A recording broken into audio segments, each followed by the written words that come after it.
And welcome back, everybody, back here again at the Shield of Faith podcast.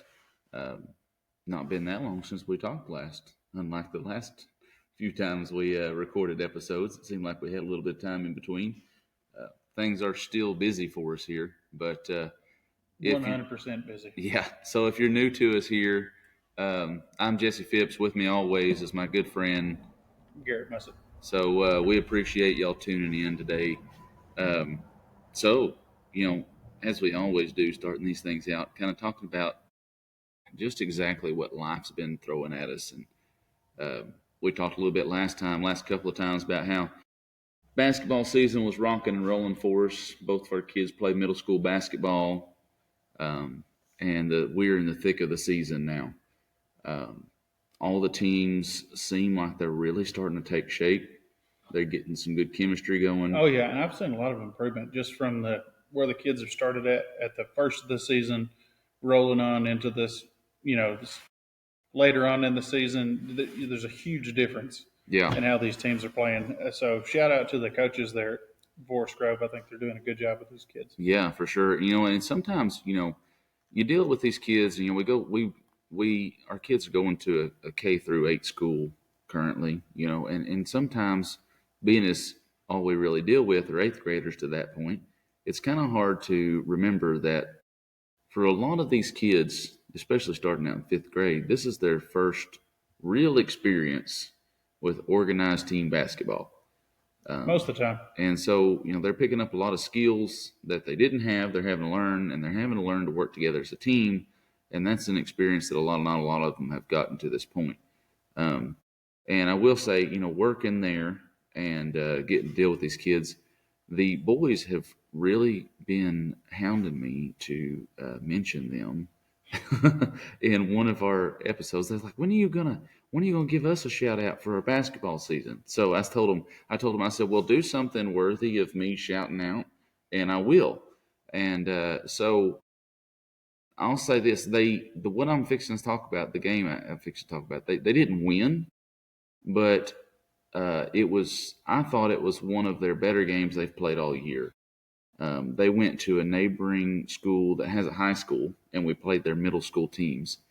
And in the fourth quarter, there were several lead changes. They ended up losing on a probably last 30 seconds of the game foul and free throw make. And I think the score, if I'm remembering right, ended up being 31-30 in favor of our opponent. But I mean, much like we talked about the Denison game, it was back and forth. It was a barn burner. It was. The boys really played well too. They played their hearts out. It was a really good game. I really enjoyed it. And then just a couple of nights ago, they played a home game against another neighboring ORES school. Goes by the name of Luke Fada. And that boys game, they were down. Well, they got down 11 points to start with in the first quarter. And they stayed down pretty much the whole time, the rest of the time. But in the fourth quarter, something happened. I don't know what it was. Something clicked with those boys, and they crawled their way back. I want to say at one point they were down over 20 points. I think they were, yeah. And they clawed their way back to within 7 points, I think it was, by the time the fourth quarter was going on. I mean, and it was a swing. It wasn't like Luke Fada was still scoring.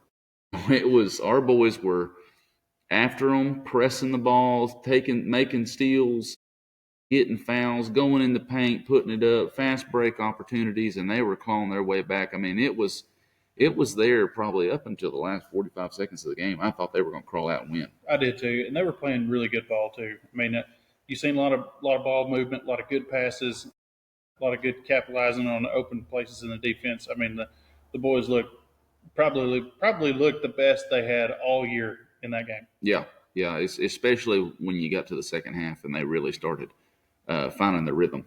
Agreed. Sometimes you just come out in a ball game and you just don't have your rhythm, and that can be the deciding factor. But they come out in that second half, they started finding their rhythm, started finding their aggression, and I was really proud of the way they played. Me too. But anyway, I mean that's where we are in our lives.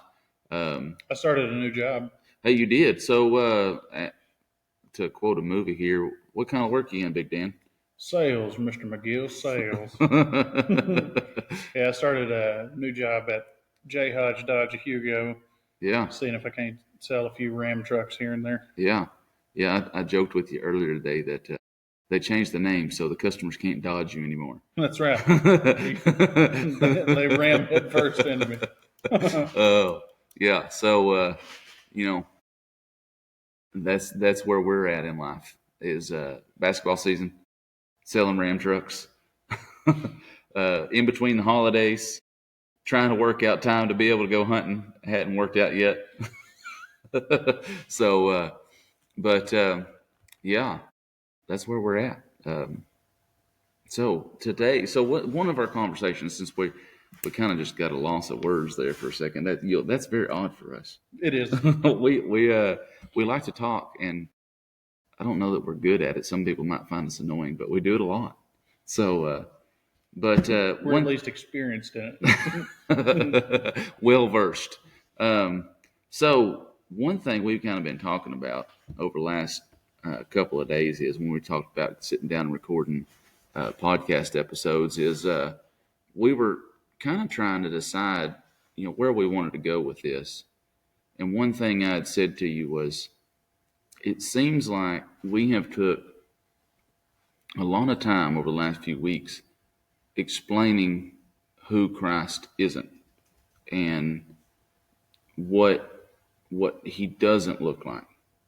And last podcast we even talked about trying to explore the evidence for biblical accuracy, explore the evidence we have in history and in science and things like that point to the Bible instead of what most of the modern secular world says, which is science points to the Bible not being true, or history points to the Bible not being true. And that's kind of what we've arrived at. That we need to start looking. We need to spend a few episodes exploring what Jesus is and what the historical evidence is for the Bible and for Him. So, that's kind of what we've been where we're landing. You had quite a bit. You said you were looking up earlier. This is kind of something for those of you that don't have many dealings with this. This is kind of the realm we like to sit in a lot. Believe it or not, we actually do research for fun. Yeah, so we have a knack for digging up these very obscure historical documents and finding information that no one else has. Not All saying, the times. yeah, I'm not saying that's what we've done here. A lot of people have done this research before us, but this is something we do enjoy, especially when you're talking about scripture and these biblical theories and things like that. That we really seem to enjoy those. So, what was some of that you were pulling into there? Kind of get it kicked off here. Yeah, so a couple things. I was just kind of diving in feet first and looking around at. There's almost too many to list, but original historical documents that mention Jesus Christ, him being crucified, things of that nature. And three you're kind of, I guess, lesser known ones here, and they may be well known to you. I don't know. So I wrote down there's a ton of manuscripts from the early church fathers around 100 AD to 400 AD, and they're all talking about the impact of Christ on their lives and also on lives of the people around them that they're teaching. And then other than that, we've got Josephus, the Jewish historian, who was no fan of Christ, by the way. He was very hardcore Old Testament kind of guy, and he did not. He was one of the people, I'm sure, that would have been right there with everyone else taking Jesus to Pilate. But he wrote about Jesus as a historical person. Some other evidences we see is there's a Syrian philosopher around the year 73 AD His name is Marabara Therapimi. I think that's how you say it. Yeah, here we are again. We're not experts in pronunciation of Jewish or Latin names Yeah, or Syrian. or Syrian names. Yeah, no. So, But anyways, around 73 AD, he actually wrote a letter to his son that he's talking about the crucifixion of Jesus Christ. There's also several manuscripts from Matthew and John as well. Your main four gospels, there's yeah. hundreds Well, of so manuscripts. actually, to piggyback off of that, it's not just hundreds; it's thousands. Thousands. There you go. I pulled. This is some of the same research I pulled up. There are over 25,000 New Testament manuscripts in existence, and all of those happened within about 50 years. They all exist within about 50 years of what they think the original document was written. You're like, for example, the Gospel of John. All of its copies are during that time. They range 25 to 50 years. So about 50 to 100 AD is when the vast majority of those manuscripts are taking place. And we talked about that some last week.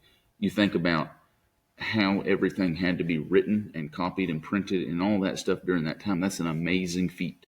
Absolutely. And some of these things they are finding their way to places as far away as Spain. Yeah, and there's that many manuscripts that have been hand copied, not run through a copier, printer, or even an old timey print press. This is way Yeah. before even that. They had to Yeah. hand copy every single letter of that manuscript. As I had an old cowboy man tell me one time when we were working some cattle in the lot, and I let go of the rope one time when it twisted up around me. He said, "Son, you gotta want it." you got to want to hold on to that cow, and that's same way. It's a funny way of saying if you wanted a copy of the Book of John, You had to want son, it. you had to want it. So I was really wondering where you were going to go with that. I was like, yeah, well, just be patient. I'll bring it back Yeah, around full circle. eventually. I'll bring it back eventually. Listen. Sometimes it is an absolute total squirrel chase, and it will lead you nowhere but up and down the tree. But sometimes, every once in a while, even a brown sow will find an acorn. Heard that. So, but yeah, so it's not just hundreds we're talking about. It's thousands, and if not thousands, tens of thousands. And you compare those manuscripts, and even if including those New Testament Gospels that talk about him, you compare that to somebody like Other historical figures. yes, like Alexander the Great. Alexander. So Was there only 3 mentions of him in original manuscripts? if you're just talking about writings, there's not that many. But of course, with Alexander the Great, you've got coins and you've got cities and you've got all these other things that Sure. contribute to that as well. So I would say, honestly, with Alexander the Great, if you're taking all historical evidence into consideration, it may be comparable. But the difference there is Alexander the Great was a king. Right. And Jesus, if you don't believe who he was a carpenter's son. Yeah. Which is unheard of. It is, and a lot of excuse me, a lot of times the modern day Judaism, the way that they try to describe Jesus Christ is he was a radical Jewish man who wanted to try to overthrow the Roman government. Right. And if you look at the New Testament scriptures, I don't think that was what he was doing. Well, it's not the case. Also, like I said, it's not the case. And on top of that, other manuscripts like this letter from or the writings of Josephus, the Jewish historian there, he had he wrote all sorts of stuff about Christ, and he never really said that he was trying to oppose the Roman government. Right. But and if so we take just go a little bit off of the Roman government opposition here, but if you were to compare him to someone who may have been in comparable social status in the ancient world, say Plato, Mm-hmm. I would say that there is no scholar in this world who would ever deny the existence or the influence of Plato on the world. Right. I mean, we still use a lot of his philosophies today. So there are only around, it's less than 30, they say 25 to 30 dialogues that that are considered genuine by scholars that reference Plato, including his own written works. And so if you look at that compared to what we just did for Christ, which is over 25,000 New Testament examples of scrolls and writings Tablets and everything. tablets and everything, that is, you are by and far blowing Plato out of the water. Right. And we haven't even got to something like the Quran yet, which mentions Jesus. And I don't think anyone would doubt the historical validity of someone like Muhammad existing or his influence on the world. And if that person is referencing someone like Jesus, you probably better sit up and pay attention. It's worth stating how much evidence there is for him. So we have more evidence for Plato, for Jesus than Plato. We have more textual evidence for Jesus than Aristotle, which is another big historical figure. Then you can look at, there's other ones, Socrates, for example. Socrates has no directly written works about him. It is all second or third hand information about some of his students or his students writing about him. Right. And there's so many original manuscripts that talk about Jesus Christ, and there's so many eyewitness accounts of seeing him resurrected. Um, it's almost willful ignorance to try to deny his existence. Yeah, at least denying his existence and his influence. Even if you're not there at believing who we believe he was. Yes, the It's, Son of God. Yeah, it is. You are willfully ignorant to say he did not exist. I mean, you have more contextual evidence for him than you have for Julius Caesar, which no one would doubt the existence of. Right. But there's He has a letters. palace in Las Vegas. Oh yeah, Caesar's Palace. I think they've got like some kind of big rodeo going on there this weekend. They may. I also like his pizza. Yeah, Little Caesars. I thought that was his son, Oh, it could have been. Little Caesars. Yeah. Told you, squirrel chase. But I mean, you look at that. You look at there was a lot of writers that were not the New Testament writers, but they were Christian. Clement of Rome, Ignatius of Antioch, and Polycarp.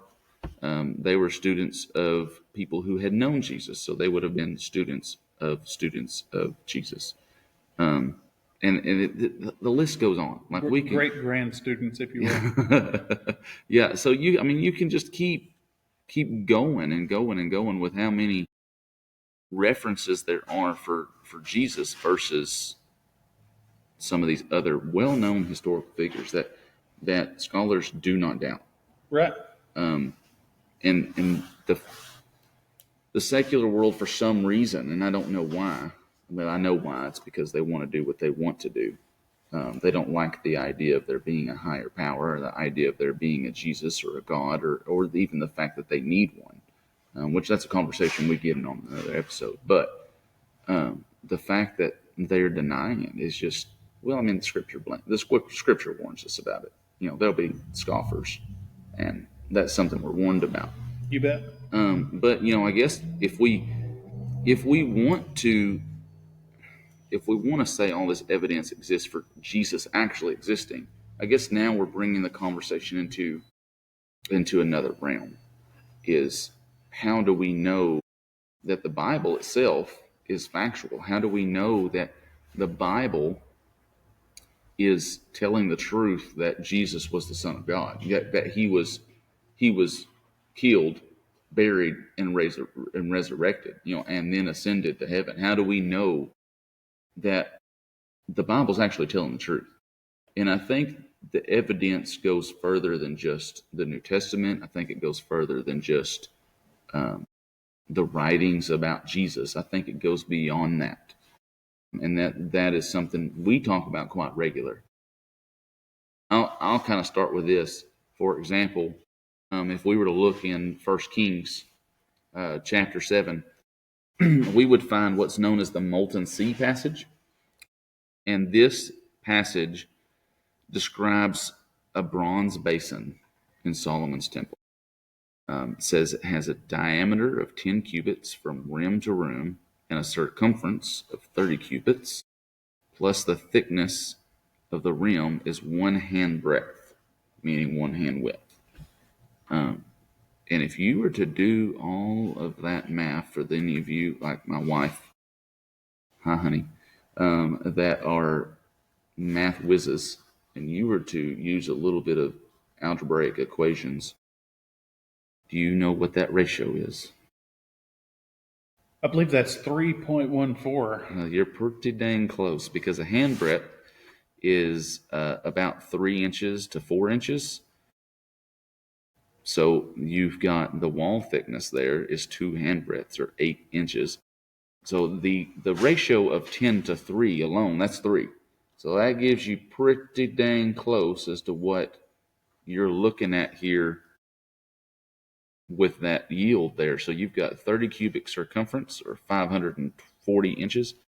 You've got a 10 cubic outer diameter of about 172 inches. And then your hand breadth is going to bring you in with all of that, about 3 inches there. And you're going to come into that divided by that 172 inches, and you're going to get a ratio of 3.14. And this is really early in Jewish history. This is right when they were first being considered a nation. This would have been after they had the nation in Canaan established as Israel. They would have already escaped from the Egyptians and all these things. And they are one of the earliest civilizations we can find that have references to pi in existence. And that's pretty impressive. I mean, you've got Mesopotamians say that, and the Egyptians say that, and the Chinese say that, and now the Jewish, just about the same time, are saying this. So I would say that's one thing. That's one thing that points to, hey, this is not just some writing that's just out there. Oh, yeah. And on top of that, if you look in the book of Numbers in chapter 2, it talks about the number of the children of Israel. They're known as the children of light. And it's kind of a roundabout thing where it talks about 100,000 and fourscore and several different numbers. But if you add them all up, it comes out to 186,400, which, if you didn't know, is the speed of light. I did not know that. That is fascinating. Yes, So, I thought so too. That's pretty. What'd you say that number was? 186,400. 186,400. Wow, that's pretty awesome right there. Pretty interesting. I didn't know that. Another thing that really baffles me is, well, I mean, we might as well just go straight for it. They call it naturalism now, or materialism. It's secular evolutionism, is what it is. It's that's just them modern trying to twist things where they're like, oh well, we believe in the natural world. It's not evolution. We just believe everything occurred naturally. And you know what? I wouldn't exactly argue with them. Everything did occur naturally by the creation of God. Yeah. They still can't quite get away from the Big Bang Theory. And I very much prescribe to the Big Bang Theory. I think that God came along and the earth was void and without form, and he spoke, and it was a big bang. And suddenly, there everything was. I could go for that, but as far as the actual on paper Big Bang Theory, I can't get behind. No, but I can definitely. And I can kind of tell you why too.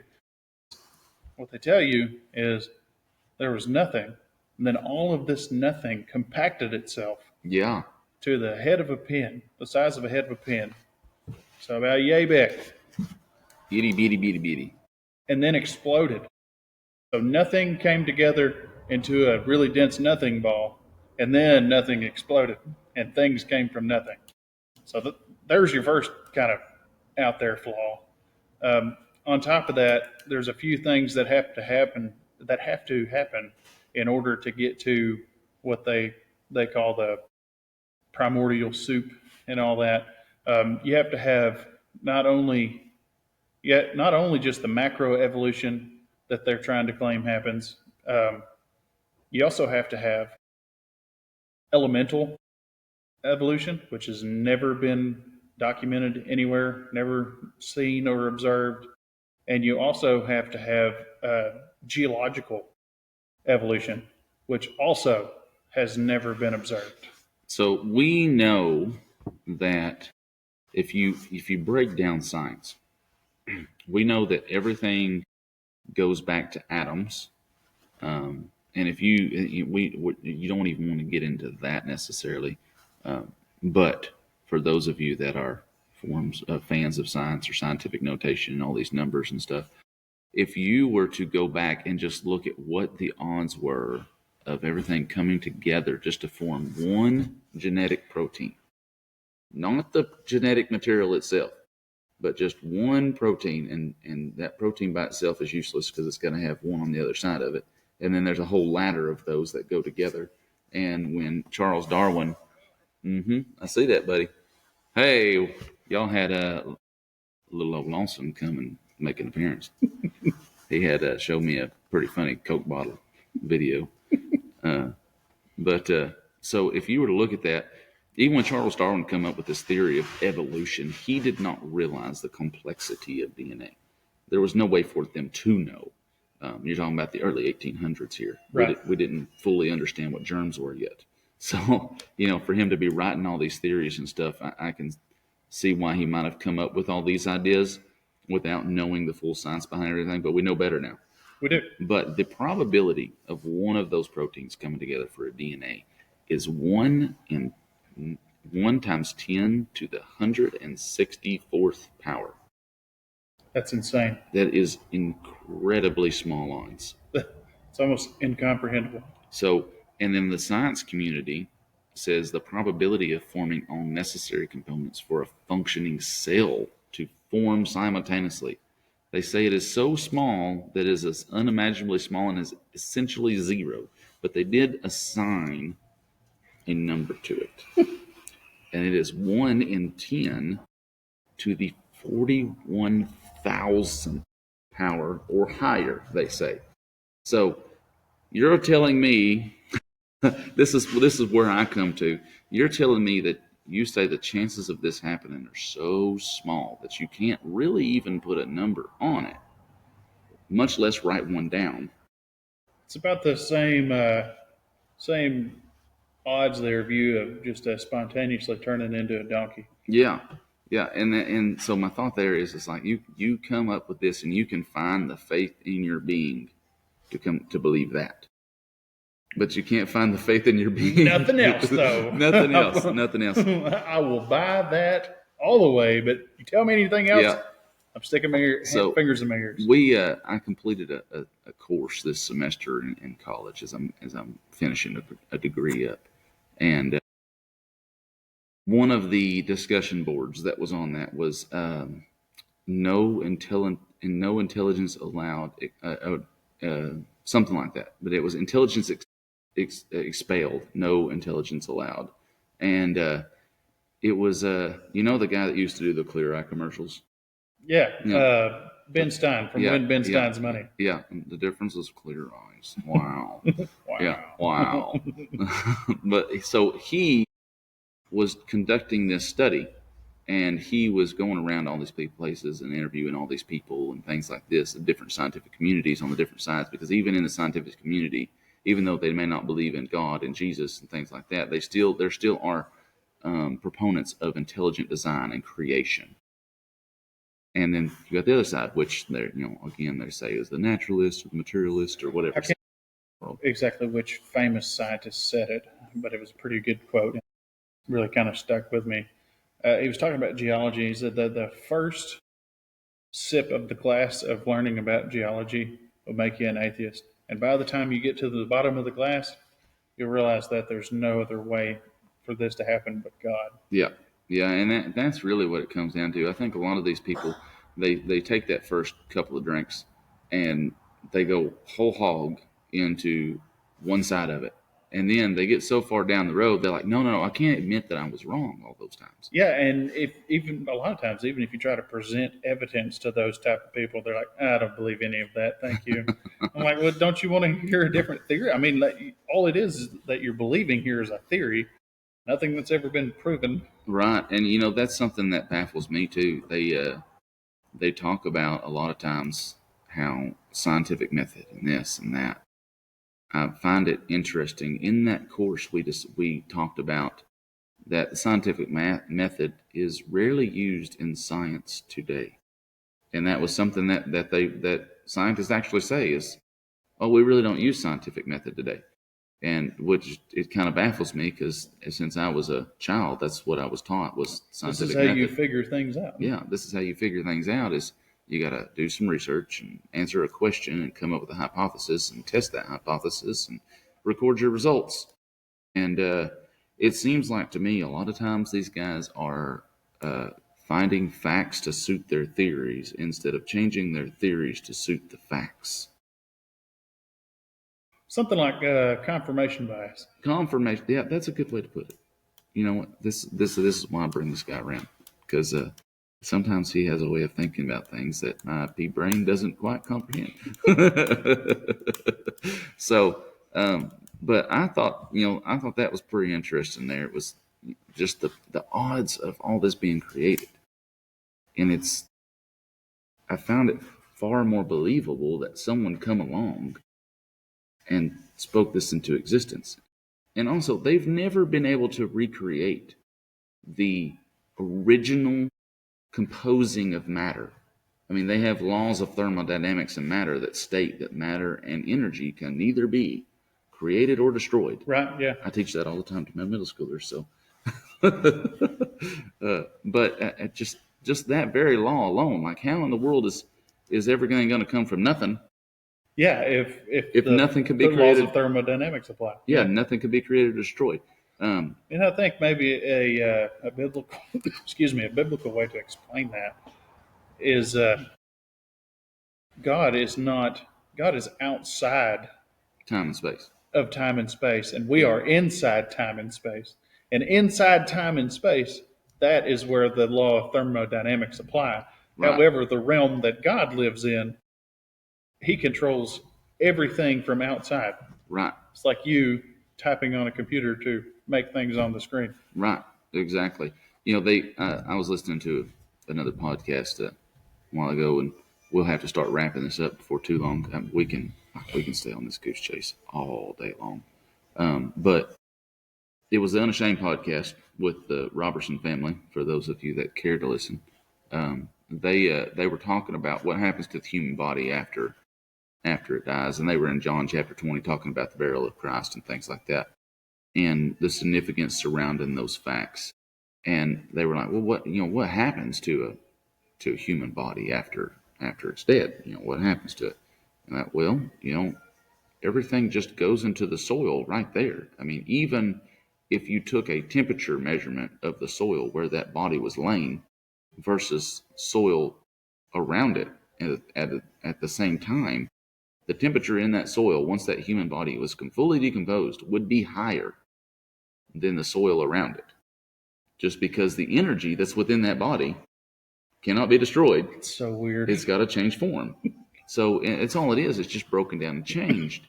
And so that tells you that ashes to ashes, dust to dust. Ashes to ashes, dust to dust. And it falls right in line with their law of thermodynamics and energy and conservation of matter is none of it's created and none of it's destroyed. It's being recycled And I don't care what any scientist does, they're not going to be able to create energy from nothing, and they're not going to be able to create matter from nothing. It's not going to happen. They've been trying for a long time, and nobody has succeeded yet. So, that's my thought. Did you have any more evidence you wanted to go through before we wrap this episode up? I got a few things, but I feel like if we get started on them, We're going to run way over. yeah. All right. Well, then I guess what we'll do is we'll save that for next time. So we'll put a pin kind of in that, and we'll dive off a little bit more into the evidence, the historical and scientific evidence for the validity of the Bible and the existence of Christ and who he was, and what he said he was, and how all that is true. The next time here on Shield of Faith podcast. Before we sign off, we appreciate y'all for listening. Make sure if you enjoy what you're hearing, you like it, you comment on it, you share it. If you're on YouTube, subscribe to it. On Apple Podcasts, leave a 5-star review. All that helps us get traction.